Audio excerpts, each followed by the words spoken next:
Hello friends, कैसे हैं आप। आज का टॉपिक है end of covid and beginning of India's growth. तो आज के टाइम में बहुत बड़ा सवाल सबके मन में है कि जो कोविड-19 चल रहा है ये कब तक ख़त्म होगा और कब से जो है इंडिया अपने ग्रोथ के पाथ पर आएगा। तो before I begin my video, I would request you to please like, subscribe, and share my channel. Please don't forget to press the bell icon and give your suggestion for future videos. जैसे कि आप सामने देख रहे हैं लगन कुंडली of India. तो इंडिया जैसे आपको पता है कि 15 अगस्त 1947 को जो है इंडिया आज़ाद हुआ था। तो उसके हिसाब से जो कुंडली बनाई गई है, तो उस 12 बजकर जो रात के 12 बजे की ये कुंडली है। ठीक है, तो ये अगर आप देखेंगे तो ये वृषभ लगन की कुंडली है, जिसके अंदर फर्स्ट हाउस के अंदर हमने येलो कलर से दिखाया है कि ये हाउसेस फिक्स हैं। जो आप देख रहे हैं येलो कलर से 1 2 3 4 5 6 ये फिक्स हैं। और क्योंकि लगन इंडिया का वृषभ लगन है, तो टॉरस लगन है, तो इसलिए वहाँ पर आप देख रहे होंगे 2 नंबर आया हुआ है ना फर्स्ट में। तो वो वृषभ लगन इसको बोलते हैं। तो अगर आप देखेंगे कि इट्स अ काल सब कुंडली as all planets are on one side of Rahu and Ketu. तो लगन में जैसे आपने देखा कि राहु वहाँ पर विराजमान है और उनके सामने जो है 7th हाउस के अंदर केतु वहाँ पर प्रेजेंट हैं। तो बाकी जितने भी प्लैनेट्स हैं, ग्रह हैं, वो सारे एक साइड पे ही हैं, है ना। मंगल, सूर्य, शनि, बुध, शुक्र, चंद्रमा, गुरु सारे जो हैं राहु केतु के एक साइड पे ही आपको दिखेंगे। तो कहने का पर्पस ये है कि ये एक तरह से कालसर्प कुंडली बनती है। तो उसका रोल क्या होता है, कैसे केस के अंदर जहाँ भी कालसर्प कुंडली बनती है, तो उस केस के अंदर जो होता है कि ग्रोथ जो होती है, चाहे वो कोई मतलब कोई पर्सन है या हम कंट्री की बात कर रहे हैं, तो वो ग्रोथ जो है स्लो होती है, बट स्लो एंड स्टडी। मतलब कि ग्रोथ तो होगी बट हाँ थोड़ा टाइम लगेगा। जैसे 1947 से अभी तक जो है जो ग्रोथ हुई है, मतलब कि अच्छी हुई है बट स्लो एंड स्टडी हुई है ना। तो इसका मतलब जो ये निकलता है। Jupiter which is the planet of income and bank balance, या उसको मनी बोलते हैं, मनी का कारक है, is setting in 6th house of debt. तो अगर आप देखेंगे कि जो जुपिटर हम बोलते हैं ना कि इस जो है ये इनकम का कारक भी होता है और at the same time money का, मतलब बैंक बैलेंस का भी कारक होता है। तो वो इंडिया की कुंडली के अंदर वो बैठा हुआ है 6th हाउस में, जहाँ पे येलो कलर से 6 लिखा हुआ है। तो वहाँ पर गुरु विराजमान है। तो ये 6 जो हाउस होता है ये डेट का होता है, लोन्स का, डेट का होता है ना। तो वहाँ पर ये विराजमान है। तो इसका मतलब ये कि मतलब कि इंडिया को जो है काफ़ी इसके लिए डेट लेना पड़ेगा अपनी ग्रोथ को बढ़ाने के लिए, अपने कंटिन्यू करने के लिए। साथ में इंडिया जो है डेट में भी रहेगा एट द सेम टाइम। लेकिन एक प्लस पॉइंट ये है कि जो जुपिटर जो गुरु है वो बेसिकली इनका जो है एक विपरीत राजयोग भी बन रहा है। क्योंकि विपरीत राजयोग जो होता है वो, जैसे कि यहाँ पर 8th हाउस का लॉर्ड है जुपिटर और वो 6 में बैठा हुआ है। तो ऐसे केस के अंदर एक विपरीत राजयोग बनता है, जिसमें कि किसी भी विपरीत परिस्थिति के अंदर भी जो है इंडिया को मतलब फाइनेंसिस की कमी नहीं आएगी। चाहे वो उसको डेट लेना पड़े कैसे भी, मतलब उसमें पैसे की कमी नहीं आएगी, मतलब काम रुकेगा नहीं किसी भी परिस्थिति के अंदर, मतलब किसी भी विपरीत परिस्थिति के अंदर भी। तो इसको हम बोलते हैं विपरीत राजयोग। तो एक तरह से ये राजयोग बना रहा है। साथ में क्योंकि इनकम का लॉर्ड भी है वृषभ लगन के हिसाब से, तो वो इनकम को भी जो है कंटिन्यूटी दिखाता है एट द सेम, क्योंकि वो राजयोग में है ना, विपरीत राजयोग में। तो कहने का बस ये है कि मतलब कि डेट तो रहेगा but at the same time growth भी जो है इंडिया की काफ़ी अच्छी रहेगी। और जैसे हमने देखा कि 5 प्लैनेट्स जो हैं, 5 planets are sitting in 3rd house of communication and travel transport. 3rd house जहाँ पर येलो कलर से लिखा हुआ है, वहाँ पर 5 प्लैनेट्स जैसे सूर्य, शनि, बुध, शुक्र और चंद्रमा वहीं बैठे हुए हैं। तो ये जो स्थान होता है ये होता है ट्रैवल का, कम्युनिकेशन का, ट्रांसपोर्ट का। मतलब कम्युनिकेशन में आ गया आपका जैसे टेलीकॉम हो गया, आईटी हो गया सेक्टर। तो ये इसमें काफ़ी जो है इंडिया ने ग्रोथ की भी है और आने वाले टाइम में काफ़ी ये ग्रोथ करने वाले हैं, कंट्री करेगी। तो एक तो 3rd हाउस इसका हो गया, और 3rd हाउस होता है नेबर्स का। तो हमारे जो पड़ोसी देश हैं, तो उनसे हमारे रिलेशन कैसे रहेंगे, क्योंकि यहाँ पर आप देखेंगे 3rd हाउस के अंदर जहाँ थर्ड लिखा हुआ है येलो कलर से, वहाँ पर जो है 5 ग्रह बैठे हुए हैं। तो जहाँ पर भी ऐसे 3 4 5 ग्रह इकट्ठे कहीं पर भी बैठते हैं तो वो आपस में जो है लड़ते हैं, कहने का मतलब ये है ना। तो वो मतलब कि इसके अंदर 5 ग्रह होने की वजह से जो है जो रिलेशन होंगे पड़ोसियों से वो इतने अच्छे नहीं होंगे, कुछ ना कुछ खिटपिट चलती रहेगी। तो ये इसको रिप्रेजेंट करता है। तो ये मैंने अभी थोड़ा सा एक बेसिक इंडिया की कुंडली का आपको थोड़ा बताया। तो आगे हम समझते हैं कि अभी इस टाइम पे जो ट्रांजिट चल रहा है, मतलब एक तो है कि कुंडली है जो हमने डिस्कस की है, जो परमानेंट कुंडली जो इंडिया की बनी हुई है 1947 के हिसाब से 15 अगस्त की। लेकिन उसके बाद आज की डेट में ट्रांजिट में कुंडली जो है आज की डेट में वहाँ क्या सीन चल रहा है वो देखते हैं हम। तो इसमें भी हमने अगर देखेंगे आप कि राहु जो है वो इस टाइम पर भी वो लगन में ही है, फर्स्ट हाउस के अंदर। आपने देखा होगा जो इंडिया की कुंडली है वहाँ पर भी राहु फर्स्ट हाउस के अंदर ही थे और केतु सेवन्थ हाउस में थे। और यहाँ भी पोजीशन वही है कि अभी राहु जो है फर्स्ट हाउस के अंदर है और केतु सेवन्थ हाउस के अंदर है। तो अब ये क्या है कि मतलब एक तरह से बोलेंगे कि राहु जो मेन कुंडली में है उसके ऊपर से राहु जा रहा है, और केतु जो मेन कुंडली के अंदर है सेवन्थ हाउस में उसके ऊपर से केतु जा रहा है। तो ऐसी सिचुएशन के अंदर क्या होता है कि जब भी कोई क्रूर ग्रह या कोई भी ऐसा ग्रह जब राशि मतलब अपनी मेन राशि मेन कुंडली के अंदर जहाँ बैठा है और उसके ट्रांजिट के अंदर भी उसके ऊपर से जाता है तो वो एक अच्छे रिजल्ट वहाँ से हम एक्सपेक्ट नहीं कर सकते। ठीक है, स्पेशली जो क्रूर ग्रह होते हैं जैसे राहु केतु मंगल सूर्य शनि। तो जब भी ये अपनी उसके ऊपर से जाते हैं जहाँ पर वो पहले कुंडली में बैठे हैं तो वो इतना अच्छा रिजल्ट नहीं देते हैं।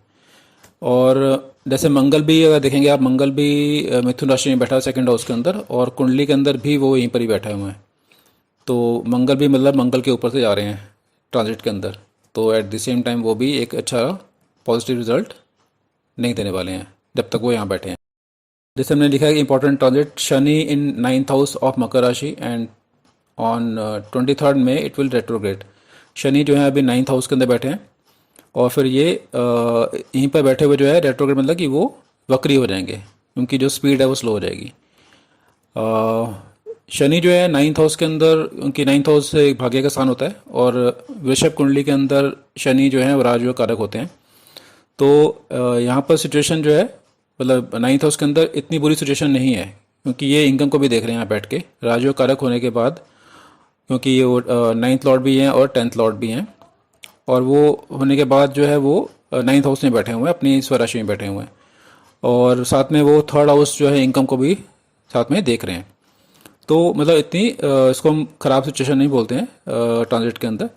और अगर हम बात करते हैं जुपिटर की, Jupiter in 10th house of Aquarius will retrograde from 20 जून, मतलब 20 जून से गुरु जो है अभी कुंभ राशि में बैठे हुए हैं, तो 20 जून के बाद जो है वो रेट्रोग्रेड करेंगे, मतलब अगेन जैसे कि ना वक्री होते हैं तो वो थोड़ी सी स्पीड स्लो होती है।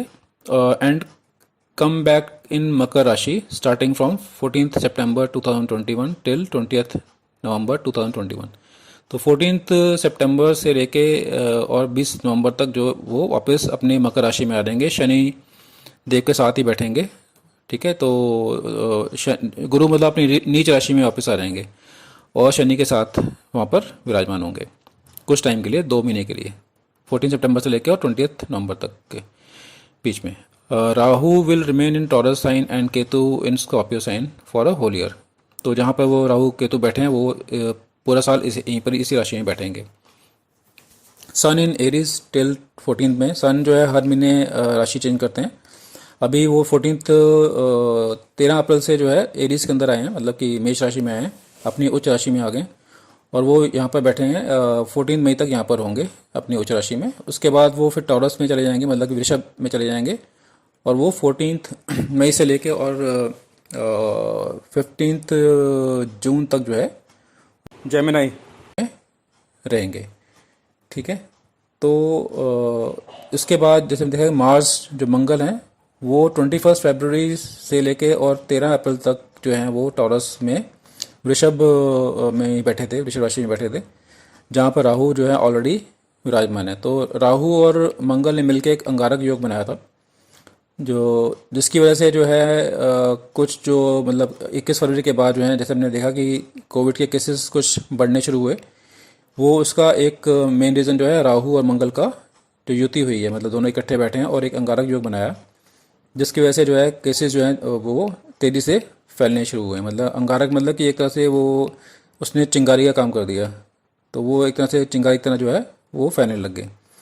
तो अब जो है 13 अप्रैल के बाद जो है वो मंगल वो अब आ गए हैं आपका मिथुन राशि में। तो वो उन्होंने इसमें जो है चेंज किया है।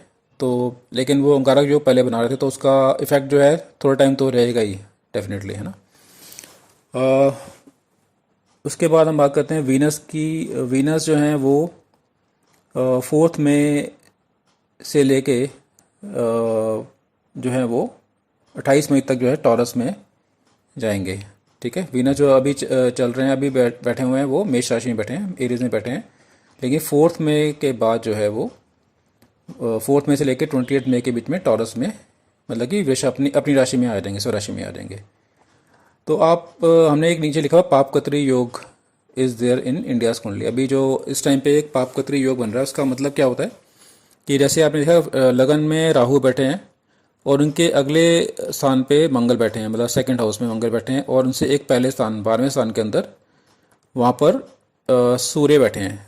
तो जब भी लगन के आसपास जो है सेकंड हाउस और 12th हाउस के अंदर कोई भी अगर क्रूर ग्रह बैठते हैं, चाहे मंगल, सूर्य, राहु, शनि कोई बैठते हैं, तो वो एक पापकत्री योग बनाते हैं।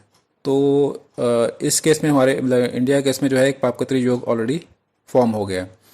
तो जिसकी वजह से जो है अभी जो आप देख रहे हैं कंट्री के अंदर काफ़ी टेंशन का माहौल है, और राहु ऑलरेडी इस लगन में विराजमान है। तो राहु का काम भी जो है वो भी एक तरह से जो है प्रॉब्लम क्रिएट करते हैं, है ना।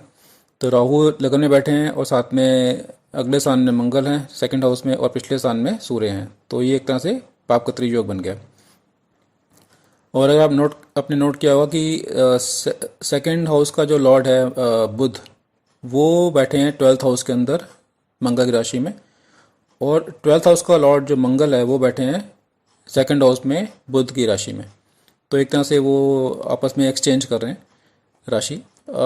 इसका मतलब ये कि काफ़ी जो पैसा खर्च होने वाला है वो काफ़ी, मतलब 12th हाउस हॉस्पिटलाइजेशन, है ना, खर्चों का आसान होता है। तो काफ़ी पैसा जो है इन चीज़ों पे, मतलब रोग पे, हॉस्पिटलाइजेशन पे, डॉक्टर्स पे ये पैसा खर्च होने जा रहा है। तो ये खर्चा हो भी रहा है, आपके सामने आप देख ही रहे हैं। तो ये एक ऐसे था, मतलब सिचुएशन इस टाइम पे ऐसी बनी हुई है कि जिसमें काफ़ी खर्चा जो है वो मेडिसिन पे, डॉक्टर्स पे, हॉस्पिटलाइजेशन पे जो है काफ़ी खर्चा जो है ऑलरेडी चल रहा है। तो ये सिचुएशन कुछ टाइम तक यहाँ पर रहेगी। तो आगे हम देखते हैं कि इसका जो है कंक्लूजन क्या निकलता है। कंक्लूजन निकलता है कि कोविड-19 will start becoming weak starting 23 May 2021 as Saturn will be retrograde. मतलब शनि, जैसे हमने बताया था पहले कि शनि जो है वो 23 मई से रेट्रोग्रेड, मतलब कि स्लो हो जाएंगे। तो एक रीज़न तो ये है कि शनि के स्लो हो जाने से थोड़ा सा जो है इसका सिचुएशन थोड़ी सी, मतलब कोविड-19 की वीक होगी।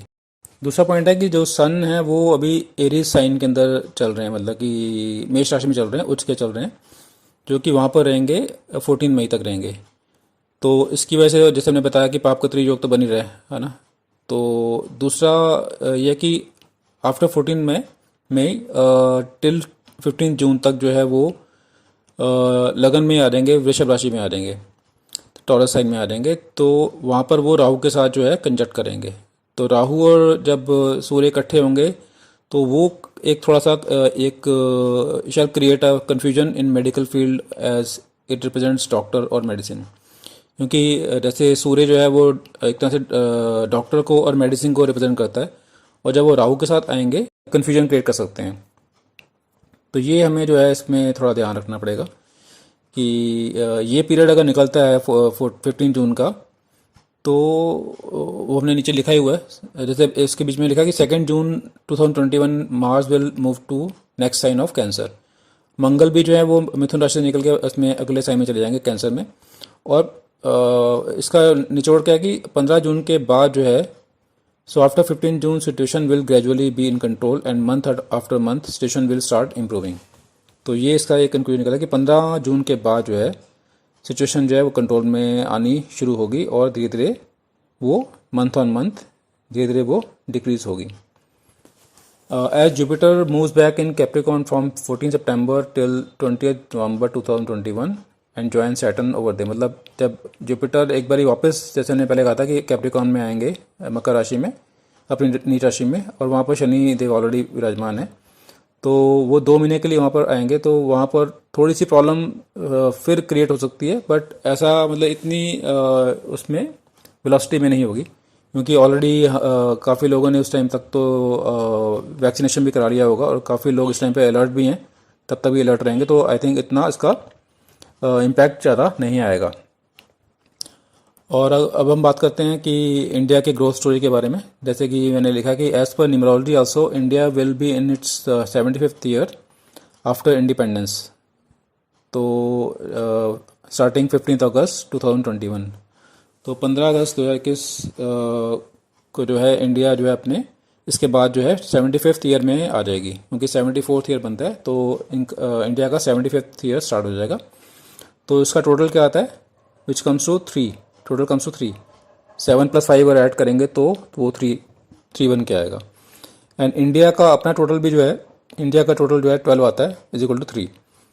And next year 2022 total comes to 6, 2 + 2 + 2 अगर ऐड करेंगे तो 6 आएगा। एंड एज 3, 6, 9 जो है वो एक फैमिली नंबर होते हैं, 3, 6 and 9 are family numbers. So 2022 is going to be the best year for India in terms of financial growth.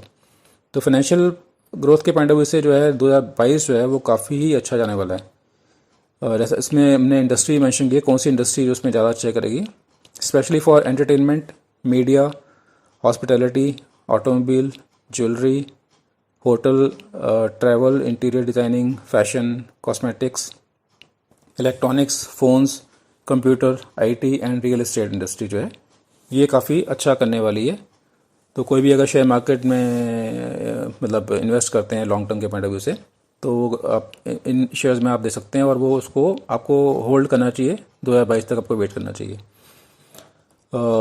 As far as financial condition of country is concerned, it may take some more time for the situation to improve, as 2021 is a year of recovery। जैसे 2021 जो चल रहा है, 5 number का साल है ये mercury का, तो उसको हम बोलते हैं ईयर ऑफ रिकवरी। तो ये साल तो आप समझिए कि ये रिकवरी में ही चला जाएगा, मतलब धीरे धीरे सिचुएशन रिकवर होंगी, चाहे वो फाइनेंशियल कंडीशन हो, चाहे हम हेल्थ की बात करें। It will start improving from last quarter of this financial year, 1 जनवरी से लेकर और 31 मार्च का, वहाँ से सिचुएशन जो है थोड़ी इम्प्रूव होंगी, और next year 2022 we could see substantial growth. 2022 India would reach in top 3 economies in the world within 3 years, मतलब 2022 से लेकर 2025 के बीच में जो है इंडिया के पूरे चांसेस हैं कि वो वर्ल्ड की टॉप 3 इकोनॉमीज के अंदर आ सकता है, and even improve further much faster, मतलब आगे भी काफ़ी इंप्रूव करेगा और काफ़ी स्पीड से इंप्रूव करेगा in next couple of years starting from 2025। 2025 के बाद जो है भी काफ़ी तेज़ी से इंडिया जो है इंडिया की जो है ग्रोथ काफ़ी फास्ट तेज़ स्पीड से होगी, और हम उम्मीद कर सकते हैं कि इंडिया आने वाले टाइम में जो है एक तरह से सोने की चिड़िया का जब देते हैं, तब सोने की चिड़िया थी इंडिया, तो वो दोबारा से उसी पोजीशन पे वापस आ सके। तो ये मेरा बताने का पर्पज़ था। आई होप ये इन्फॉर्मेशन आपके लिए काफ़ी यूज़फुल रही होगी, and thanks for watching, and please like, subscribe and share my channel. Please don't forget to press the bell icon and give your suggestion for future videos.